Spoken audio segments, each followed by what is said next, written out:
So hello my dear students. So today's topic of discussion is numerical problems related to degree of dissociation और आज हम लोग degree of association को details में discuss करेंगे. ठीक है. तो पिछले वीडियो में मैंने आपको बताया था डिग्री ऑफ डिसोसिएशन कैसे निकाला जाता है. Alpha equal to i-1 upon n-1. बच्चों इस फॉर्मूला से हम लोग डिग्री ऑफ डिसोसिएशन को निकालते हैं. यहाँ अल्फा हमारा क्या है, डिग्री ऑफ डिसोसिएशन. अच्छा बच्चों यहाँ आई हमारा क्या है, इसको हम लोग क्या कहते हैं, van't Hoff factor. Van't Hoff factor.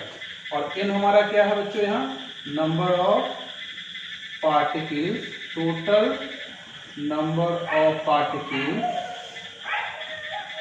After dissociation. ठीक है. जैसे मान लो बच्चों अगर NaCl होगा तो कैसे डिसोसिएट करेगा, Na प्लस Cl माइनस. इसमें n का वैल्यू कितना होगा, 2 होगा. ये दो पार्टिकल में डिसोसिएट हो जा रहा है. तो अगर AlCl3 होगा तो कैसे डिसोसिएट करेगा, Al प्लस 3 Cl माइनस. क्या होगा बच्चों, n का वैल्यू 3 होगा. बच्चों आज हम लोग इस फॉर्मूला से कुछ क्वेश्चन को भी डिस्कस करेंगे. ठीक है. मैंने आपको ये भी पढ़ाया था कॉलिगेटिव प्रॉपर्टीज के फॉर्मूला को मॉडिफाई किस साइंटिस्ट ने किया था, वांथॉप ने किया था. और वांथॉप जब मॉडिफाई किए थे उसके बाद जो फॉर्मूला आया था उस फॉर्मूला का ही अब हम लोग यूज करेंगे सॉल्यूट का मोलर मास निकालने में. ठीक है. तो ये फॉर्मूला आपको ध्यान में रखना है. हम लोग इस फॉर्मूला से कुछ क्वेश्चन को भी सॉल्व करेंगे. बच्चों आपको ये भी ध्यान रखना है, formula of abnormal colligative property. बच्चों इस फॉर्मूला में क्या क्या आपको रहेगा, डिसोसिएशन दिया रहेगा. अगर क्वेश्चन में डिसोसिएशन की बात हो रही है या एसोसिएशन की बात हो रही है या वांथ ऑफ फैक्टर आई की बात हो रही है तो हम लोग कौन सा फॉर्मूला यूज करेंगे. Relative lowering of vapour pressure के लिए हम लोग ये फॉर्मूला यूज करेंगे, PA0 minus PS upon PA0 is equal to. इसमें बच्चों हम किससे मल्टीप्लाई करेंगे, आई से मल्टीप्लाई करेंगे. तो हमारा फॉर्मूला क्या होगा, WB upon MB into MA upon WA. ये हमारा हो गया relative lowering of vapour pressure का. जब भी आपको एबनॉर्मल कोलिगेटिव प्रॉपर्टी से रिलेटेड क्वेश्चन होगा, यानी क्वेश्चन में जब भी डिसोसिएशन, एसोसिएशन या वांथ ऑफ फैक्टर की बात होगी तो अब आपको ये फॉर्मूला यूज करना है. ठीक है. इससे पहले जो हम लोग फॉर्मूला पढ़े थे वो एबनॉर्मल कोलिगेटिव प्रॉपर्टी का फॉर्मूला नहीं था, नॉर्मल कोलिगेटिव प्रॉपर्टी का फॉर्मूला हम लोग जानते थे. और एबनॉर्मल कोलिगेटिव प्रॉपर्टीज के फॉर्मूला में आपको आई का यूज करना है. ये मॉडिफाइड फॉर्मूला है और ये हर एक तरह के सॉल्यूट के लिए, चाहे वो सॉल्यूट इलेक्ट्रोलाइट हो या नॉन इलेक्ट्रोलाइट हो, दोनों केस में ये फॉर्मूला आपको सही रिजल्ट देगा. अच्छा अगर एलिवेशन ऑफ बॉइलिंग पॉइंट का हम यूज करेंगे तो I equal to I into KB into M. M के जगह बच्चों आप जानते हो ना M क्या होता है, मोलालिटी होता है, WB into 1000 upon MB into WA. आप M के जगह ये लिख सकते हो. सिमिलरली अगर हमको एलिवेशन डिप्रेशन फ्रीजिंग पॉइंट का फॉर्मूला यूज करना होगा I into KH into M. Similarly अगर हमको ऑस्मोटिक प्रेशर का फॉर्मूला यूज करना होगा pi equal to I into WB into R into T upon MB into V in litre. देखो ये सभी फॉर्मूला में बच्चों हमने क्या टर्म यूज किया है, आई, वांथ ऑफ फैक्टर टर्म यूज किया गया है. अब आपको क्वेश्चन देखना है, अगर क्वेश्चन में एसोसिएशन, डिसोसिएशन या अगर कहीं वांथ ऑफ फैक्टर का जिक्र होगा तो आप ये फॉर्मूला यूज करेंगे. ठीक है. तो चलो हम लोग उस क्वेश्चन को देखते हैं. Numerical problem related to degree of dissociation. बच्चों डिग्री ऑफ डिसोसिएशन को हम लोग किसी से डिनोट करते हैं, अल्फा से डिनोट करते हैं. ठीक है.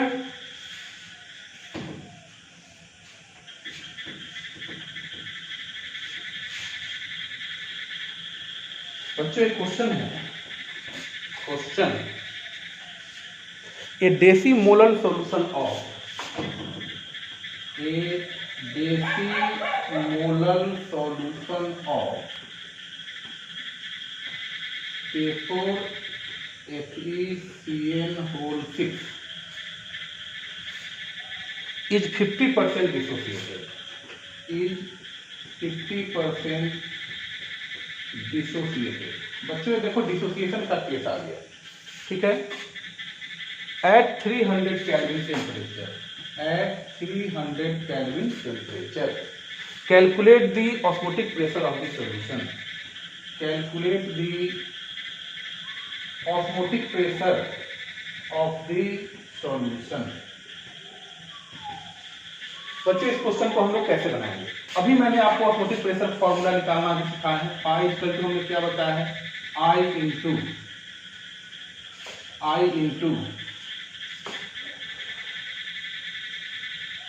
C into R into T। बच्चों ऑस्मोटिक प्रेशर निकालने का ये भी एक फॉर्मूला है, जहाँ C आपका क्या है, कंसंट्रेशन टर्म है, कंसंट्रेशन टर्म। बच्चों यहाँ कंसंट्रेशन हमको किस टर्म में लेना है, मोलरिटी के रूप में लेना है, और आपको एक कंसंट्रेशन का वैल्यू दिया हुआ है। तो यहाँ पे एक वर्ड यूज किया गया है, डेसीमोलर सॉल्यूशन। क्या मतलब होता है इसका? इसका मतलब बच्चे होता है 1/10 m। मोलर मतलब मोलालिटी से रिलेटेड है, इसका मतलब हुआ 0.1 m। सॉल्यूशन का मोलालिटी यानी कंसंट्रेशन आपको पता है, C पता है, R का वैल्यू आप जानते हो। डेसीमोलर सॉल्यूशन मतलब ये सॉल्यूशन का कंसंट्रेशन हो गया। R का वैल्यू आप जानते हो 0.0821 लीटर एटमॉस्फेयर पर केल्विन पर मोल, ये R का वैल्यू है। टेम्परेचर क्वेश्चन में दिया हुआ है 300 केल्विन टेम्परेचर दिया हुआ है। अच्छा बच्चों, अगर हम ये I निकाल लेते हैं, हमको ये I पता नहीं है इस क्वेश्चन में, हमको C पता है, R पता है, T पता है, हमको फाइंड आउट करना है I। इस I को निकालने के लिए क्वेश्चन में और सारे डाटा दिए हुए, और डाटा को आप देखो 50% डिसोसिएट। तो बच्चों आप डिसोसिएशन, डिग्री ऑफ डिसोसिएशन का क्या फॉर्मूला पढ़ोगे? I इक्वल टू क्या था हमारा, अल्फा इक्वल टू क्या था, I-1/n-1। ठीक है, तो हम लोग इस टर्म का यूज करेंगे और यहाँ से हम लोग I का वैल्यू फाइंड आउट करेंगे। चलो यहाँ पे हमारा अल्फा दिया हुआ है, कितना परसेंट डिसोसिएट है, 50% मींस 0.50, हमको अल्फा का वैल्यू पता है। अच्छा, अगर हम इसको तोड़ेंगे K4FeCN6 को अगर डिसोसिएट करेंगे तो कैसे डिसोसिएट करेंगे, 4K प्लस FeCN6 4 माइनस, कितने पार्टिकल में डिसोसिएट कर गया है, 5 पार्टिकल्स में डिसोसिएट कर गया। हमको n का वैल्यू भी पता हो गया, तो बच्चों यहाँ अल्फा पता हो गया, n पता हो गया, तो क्या मैं I को निकाल सकता हूँ?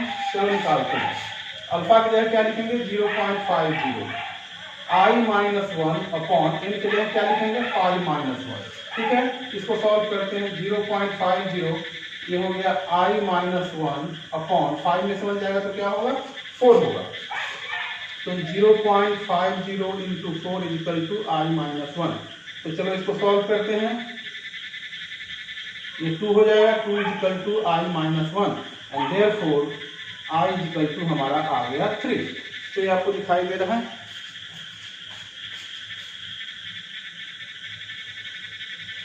नहीं आपको दिखाई नहीं दे रहा है, यहाँ पे आपको दिखाई नहीं दे रहा है। चलो बच्चों इसको हम ऊपर सॉल्व करते हैं। यहाँ से अगर मैं इसका क्रॉस मल्टीप्लिकेशन करूंगा तो 0.50 into 4 is equal to I-1। बच्चों इसको सॉल्व करेंगे तो 2 आएगा, ठीक है, 2 is equal to I-1 and therefore I equal to 2 + 1 equal to 3। देखो बच्चों यहाँ से हमारा I निकल गया। तो अब हमको इस फॉर्मूला में सारे टर्म्स पता हो गए, I पता हो गया, C पता हो गया, R पता हो गया, T पता हो गया, then you can easily calculate osmotic pressure. चलो निकालते हैं, क्या होगा osmotic pressure, pi equal to I के जगह पे हम क्या लिखेंगे, 3, C के जगह पे क्या लिखेंगे, 0.1, R के जगह पे क्या लिखेंगे, 0.0821 और टेम्परेचर की जगह 300 केल्विन। बच्चों इसको आप सॉल्व कर लो, that will be your answer. बच्चों इसका यूनिट यहाँ ऑस्मोटिक प्रेशर का ATM होगा, क्योंकि R के वैल्यू में प्रेशर का टर्म कौन है, ATM है। ठीक है, इसको सॉल्व कर लीजिएगा, that will be your answer. ठीक है, तो इस तरह से हम लोग डिग्री ऑफ डिसोसिएशन से रिलेटेड क्वेश्चन को सॉल्व करेंगे।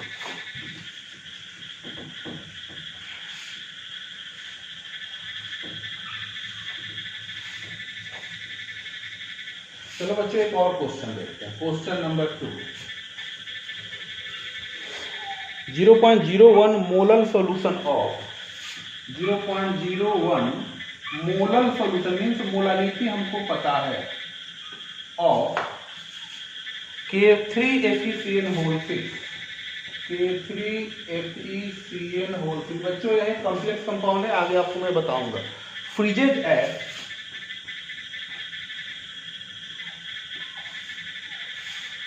-0.062 डिग्री सेल्सियस, 0.062 डिग्री सेल्सियस। बच्चों सॉल्यूशन का फ्रीजिंग पॉइंट दिया हुआ है।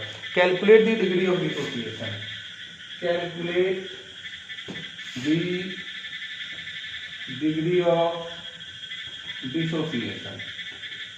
बच्चों इससे पिछले वाले क्वेश्चन में डिग्री ऑफ डिसोसिएशन दिया हुआ था, ठीक है, लेकिन इस क्वेश्चन में आपको डिग्री ऑफ डिसोसिएशन निकालना है। बच्चों इसमें केस दिया हुआ है, case for water, case for water is equal to 1.86। चलो बच्चों इस क्वेश्चन को सॉल्व करते हैं, ठीक है। बच्चों ये क्वेश्चन किस क्वालिटेटिव प्रॉपर्टीज का है? डिप्रेशन एंड फ्रीजिंग पॉइंट का एक क्वेश्चन है। डेल्टा TF, क्या फॉर्मूला आपने पढ़ा था? I into KF into M।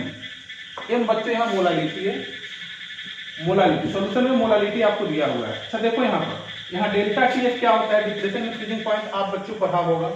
Delta TF का निकालने का क्या फॉर्मूला था? TF naught minus TF। ये फॉर्मूला मैंने आपको पिछले वीडियो में बताया था, equal to I into KF into M। अच्छा डेल्टा TF नॉट आपको पता है, TF नॉट क्या है? Freezing point of solvent. यहाँ सॉल्वेंट कौन है? हमारा वाटर है। वाटर का फ्रीजिंग पॉइंट क्या होता है? 0 होता है। माइनस 0 पॉइंट, सॉल्यूशन का फ्रीजिंग पॉइंट दिया हुआ है 0.62, ठीक है, equal to I into KF का वैल्यू हमको पता है 1.86 और सॉल्यूशन का मोलालिटी दिया हुआ है 0.01। इससे बच्चों आपको क्या करना है? यहाँ से I निकालना है। कैसे I निकलेगा? इसको सॉल्व करने से क्या होगा? 0.062 equal to I into 1.86 into 0.1, ठीक है। देयरफॉर I इक्वल टू होगा 0.062 अपॉन 1.86 इंटू 0.1, ठीक है। चलो इसको सॉल्व करते हैं। यहाँ से ये डेसिमल से ये सारे डेसिमल हट जाएंगे, ठीक है। तो इसको काटते हैं, 3 1 जा 31, 2 से कटेगा 9 टू जा 18, 3 जा, ये 3 टाइम्स ये कट जाएगा। तो आपका वैल्यू क्या आ गया? 1/3, दैट इज 0.33। बच्चों हमारा ये किसका वैल्यू आ गया? I का वैल्यू आ गया। लेकिन हमको निकालना क्वेश्चन में क्या है? Degree of dissociation. तो डिग्री ऑफ डिसोसिएशन कैसे निकालते हैं?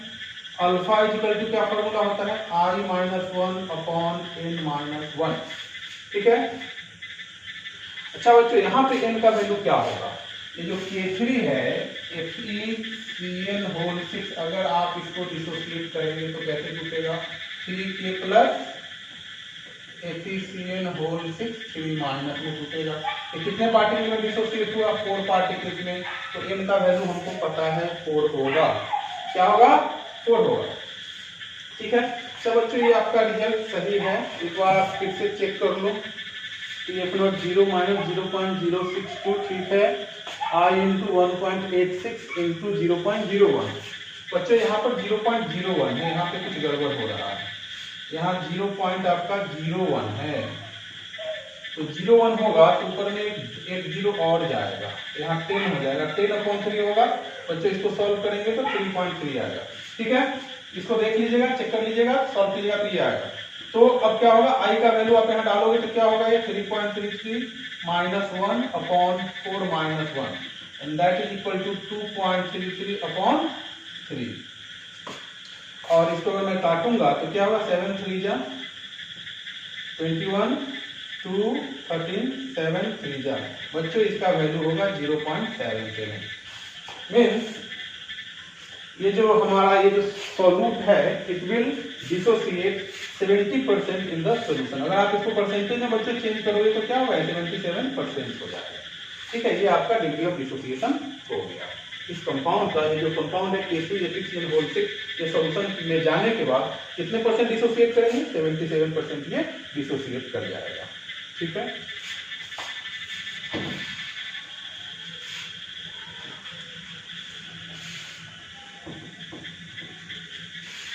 बच्चों आज हम लोग degree of association, relationship between van't Hoff factor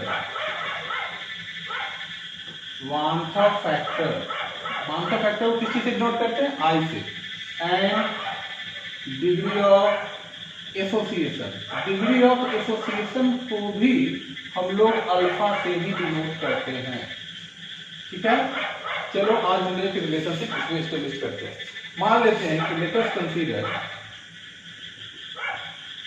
in number of atom of a molecule joins together to form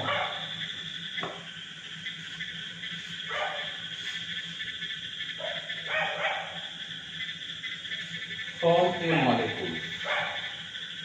ठीक है बच्चों, ये हमारा एक एक्सप्रेशन है। बहुत सारे एक एटम आपस में कंबाइन करके एक पॉलीमर बनाया, एक बड़ा मॉलिक्यूल बनाया। बच्चों ये एसोसिएशन का केस है, डिसोसिएशन का केस नहीं। आप इसको ऐसे समझो कि बहुत सारे छोटे छोटे मॉलिक्यूल्स आपस में मिलकर एक बड़ा मॉलिक्यूल बनाया। कितने मॉलिक्यूल्स ने आ चुका? 1 2 3 मॉलिक्यूल्स आपस में मिलकर एक मॉलिक्यूल का फॉर्मेशन किया। तो ये डिग्री ऑफ एसोसिएशन का केस है।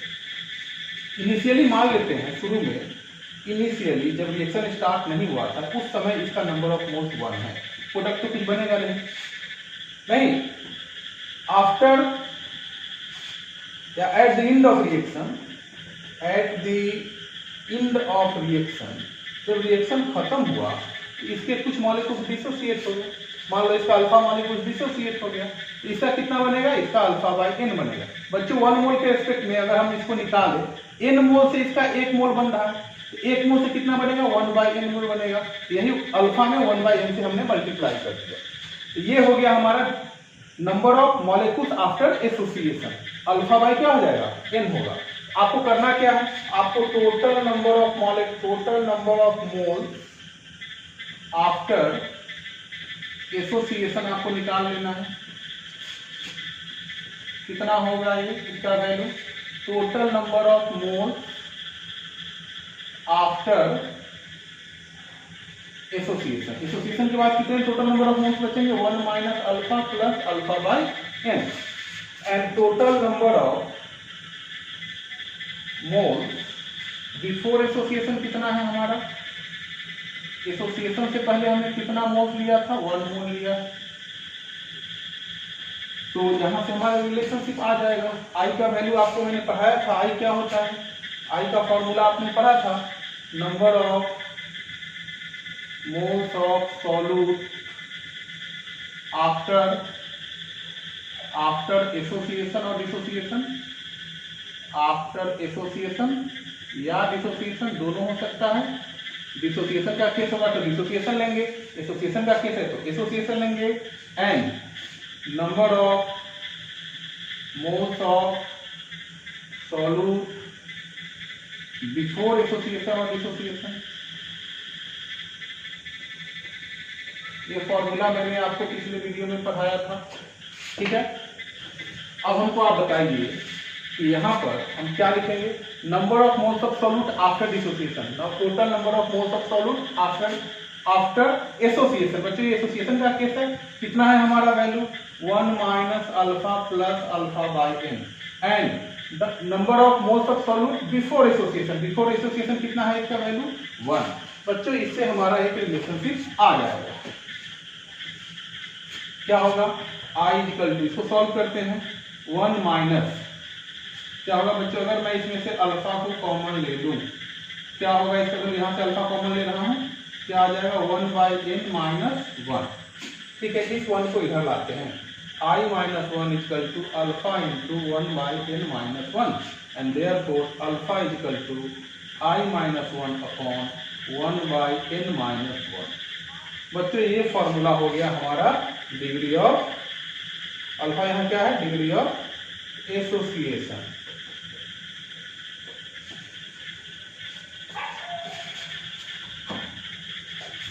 बच्चों इस फॉर्मूला से हम लोग डिग्री ऑफ डिसोसिएशन को निकाल देंगे। अच्छा, इससे पहले फॉर्मूला जो मैंने आपको डिग्री ऑफ डिसोसिएशन का निकालने का फॉर्मूला क्या पढ़ाया था, alpha equal to I minus one upon N minus one.